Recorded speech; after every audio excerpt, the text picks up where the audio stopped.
5월 7일 주일 청소년 큐티인 제목은 용서해 주시는 하나님입니다. 여호와께서 모세에게 말씀하여 이르시되 누구든지 여호와의 성물에 대하여 부지 중에 범죄하였으면 여호와께 속건제를 드리되 내가 지정한 가치를 따라 성소의 세겔로 몇 세겔 은에 상당한 흠없는 순양을 양떼 중에서 끌어다가 속건제로 드려서 성물에 대한 잘못을 보상하되 그것에 5분의 1을 더하여 제사장에게 줄 것이요 제사장은 그 속건제의 순양으로 그를 위하여 속죄한즉 그가 사함을 받으리라. 만일 누구든지 여호와의 계명 중 하나를 부지 중에 범하여도 허물이라 벌을 당할 것이니 그는 내가 지정한 가치대로 양떼 중 흠없는 순양을 속건 제물로 제사장에게로 가져갈 것이요 제사장은 그가 부지 중에 범죄한 허물을 위하여 속죄한즉 그가 사함을 받으리라. 이는 속건제이니 그가 여호와 앞에 참으로 잘못을 저질렀음이니라. 속건제는 하나님께 바쳐진 제물이나 성물을 잘못 따른 죄, 잘 모르고서 여호와의 계명을 범한 죄, 남의 물건을 부당하게 취한 죄 등을 용서받고자 드리는 제사입니다. 그 제물은 흠없는 순양으로 드리는데 순양 가치의 5분의 1만큼 제사장이나 손해입은 당사자에게 배상해야 합니다.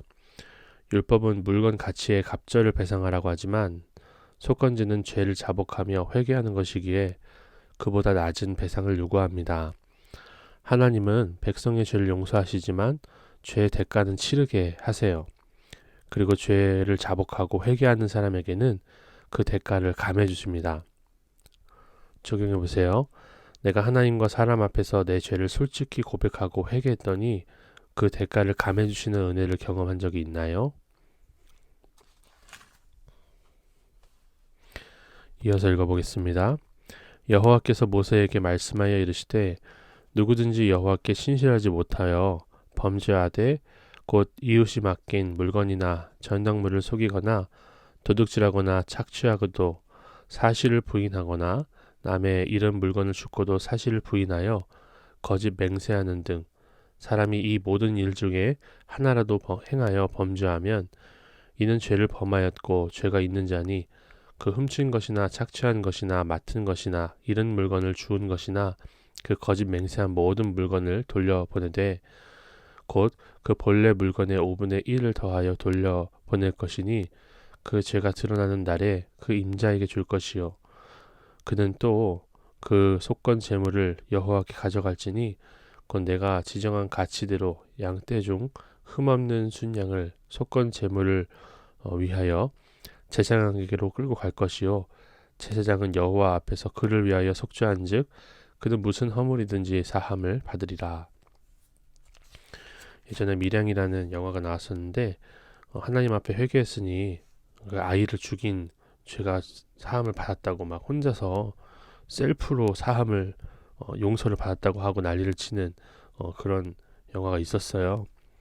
그러니까 우리가 하나님의 용서를 구한다라고 하고 하나님의 용서를 받았다라고 하는 것은 이 말씀을 가지고 받는 것이기 때문에 우리는 그 죄에 대한 대가를 반드시 치러야 되는 것이다. 또 사과를 구해야 되는 것이라는 것을 또 생각해 볼 수 있는 거죠. 우리 죄는 근본적으로 모두 하나님 앞에서 짓는 것입니다.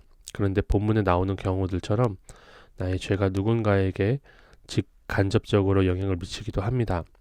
따라서 하나님께만 용서를 구하고 나 때문에 피해본 사람에게는 나몰라라 한다면 온전한 회개라고 할 수가 없습니다. 회개는 내가 지은 죄의 대가를 치르겠다는 용기를 갖는 것입니다. 이는 용서를 구하고 피해를 보상하는 구체적이고 실제적인 적용으로 나타나야 합니다.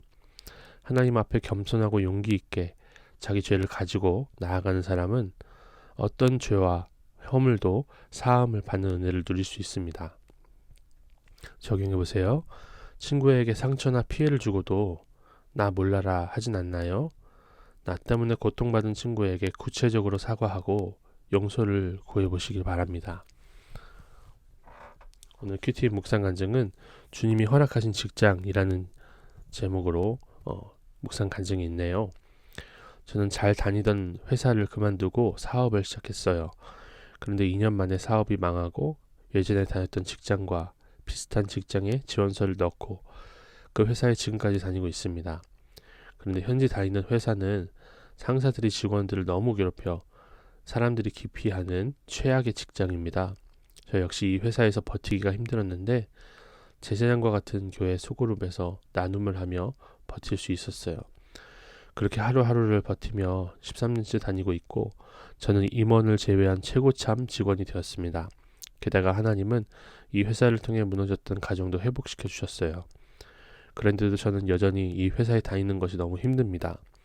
주말에 시도 때도 없이 일을 나가야 하고 상사가 괴롭혀도 아무 말도 못하고 당해야 하는 상황은 여전합니다. 지금도 소그룹에서 회사 일이 힘들다는 나눔을 계속하고 있습니다. 이제 나이가 50이 되었는데 아직도 이렇게 힘든 직장을 다니는 것에 자괴감이 들 때도 있습니다. 그렇지만 직장 고난으로 제가 아직 깨닫지 못한 저의 악한 죄악들을 깨닫습니다. 그리고 그때마다 감사한 마음을 다잡고 다시 출근해요. 저에게 힘든 회사지만 더불어 저의 죄를 볼 수 있는 환경이기에 하나님이 저에게 허락해 주신 최고의 직장이라는 생각이 듭니다. 지금보다 편안한 직장에 다니면 마음은 편하고 즐겁겠지만 주님을 멀리하는 것을 아시기에 주님이 주시는 이런 환경을 인정합니다.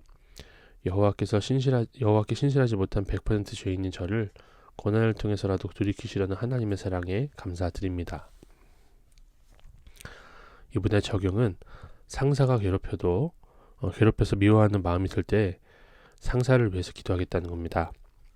매일 자기 전 부지 중의 죄를 범하는 저의 악함을 돌아보고 예수님 앞에 회개하겠다는 것입니다. 기도드리겠습니다. 죄를 자복하고 회개하며 허물을 사함받는 은혜를 누리길 원합니다.